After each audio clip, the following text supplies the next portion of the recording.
Tras la caída del Imperio Romano de Occidente, Oriente sobrevivió 1000 años más, con una capital constituida en epicentro de aquel mundo civilizado, aquel Oriente del Mediterráneo. Los bizantinos se enseñorearon de un imperio, de todo un imperio, no sin amenazas. En una de sus fronteras, posiblemente la más terrible, se encontraba la sublime puerta otomana. Siempre al acecho de la ciudad de los tres nombres: Constantinopla, Bizancio, Estambul. En el año 1304, el emperador oriental Andrónico II, paleólogo, solicitó ayuda a Occidente. Se sentía amenazado, atenazado por el empuje de los otomanos. Los turcos amenazaban con arrebatarle el imperio. Andrónico obtuvo una exigua respuesta por parte de sus presuntos aliados.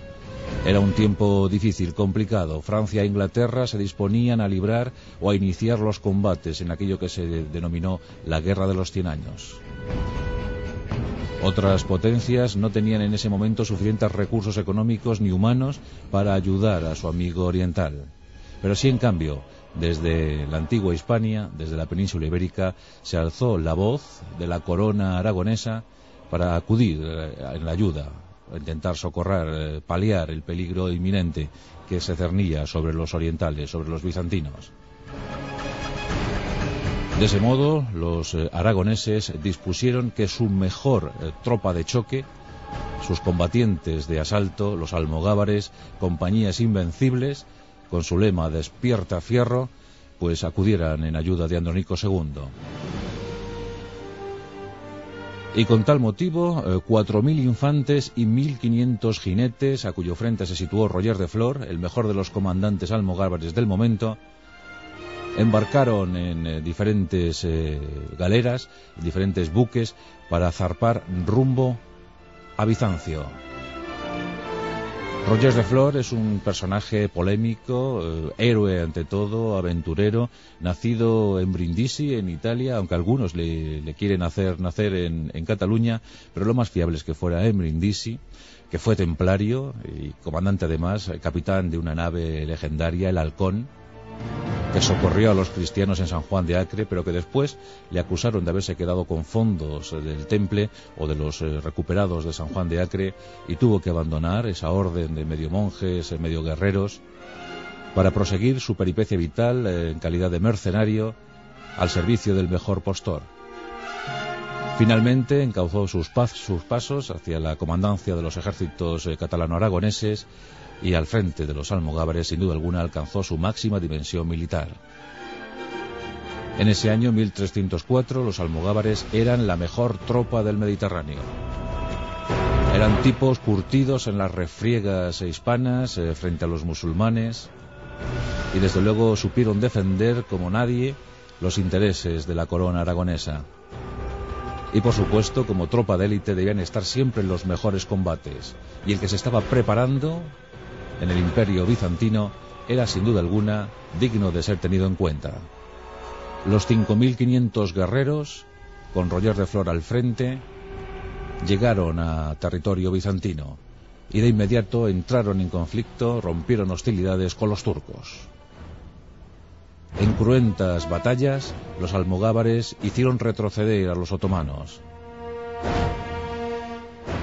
Batallas cruelísimas, y que supieron, desde luego, los almogávares poner a raya a esos atacantes, a esos ofensores otomanos.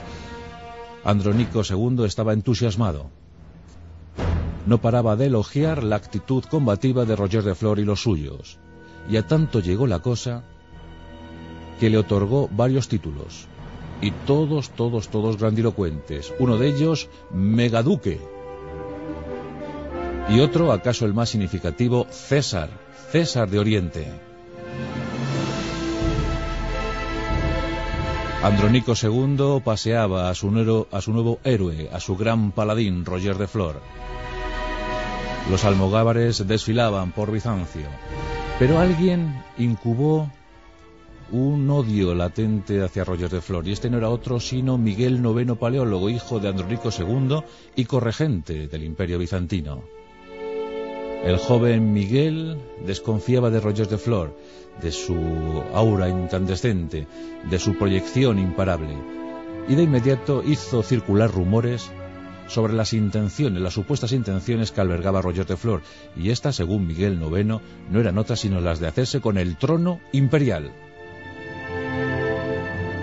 Estos rumores, estos cotilleos, por supuesto, eran infundados. Roger de Flor no quería otra cosa sino servir a la corona aragonesa, triunfar en las batallas frente a los otomanos y regresar victorioso a la península ibérica. Solo quería eso. Pero Miguel IX decidió otra cosa y, bueno, pues preparó el escenario adecuado para que su padre picara el anzuelo. Aunque, bueno, también el padre se dejó embaucar, porque ya para entonces, en 1305, también él desconfiaba seriamente de Roger de Flor. El 5 de abril de 1305, Roger de Flor y 130 de sus mejores oficiales eran invitados a un banquete, a una cena en la que se iba a brindar por la heroicidad de los almogávares. Todo era una trampa, una terrible treta, tramada, organizada por Miguel IX y su padre Andrónico II. La sala quedó sellada, cientos de guerreros bizantinos aparecieron y asesinaron, pasaron a cuchillo a los 130 oficiales almogávares y a su jefe, Roger de Flor. En principio, Andrónico II sonrió complacido por la masacre, pensando que se había quitado de en medio un terrible problema. Los almogávares le habían librado de los turcos, sí, pero él se había librado ahora de esos almogávares que posiblemente iban a ser muy molestos en el futuro. Lo que no pudo suponer el emperador, el trémulo emperador bizantino, es que los supervivientes se iban a revolver contra él. En efecto, así fue. Las compañías almogávares clamaron venganza. Y cientos de guerreros catalano-aragoneses empezaron a desolar tramos importantes del territorio bizantino.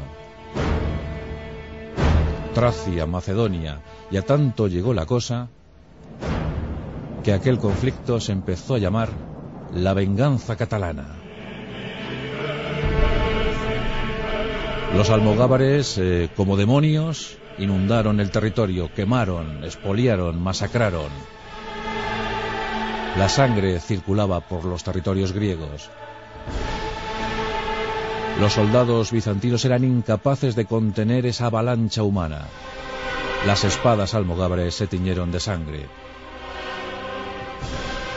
Y la venganza catalana se consumó con el establecimiento, casi a perpetuidad, de aquellos soldados que fundaron dos ducados, el ducado de Atenas y el de Neopatria. Por tanto, la bandera de la corona de Aragón quedó implantada en el territorio oriental durante alguna generación que otra. Andrónico II tuvo que asumir la pérdida y falleció años más tarde, 25 años más tarde, pensando en qué hubiese sido de su vida, de su imperio, si no hubiese tenido que atender las peticiones de su hijo. Un hijo que, por cierto, nunca llegó a reinar. Hoy en día, si viajas a Grecia, hay una frase hecha que se utiliza mucho para lanzar maldiciones. En esa célebre frase, utilizada popularmente por los griegos, se dice cada vez que quieres decirle algo, ofender al enemigo: ojalá te alcance la venganza catalana.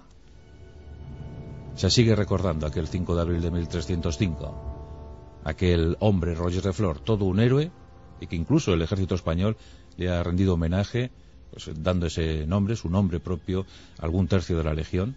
Bueno, pues Roger de Flor sigue siendo recordado en Grecia y, por supuesto, aquí en España. Pero aquel emperador supo pagar muy mal los grandes servicios prestados. Hoy, Roger de Flor versus Andrónico II Paleólogo.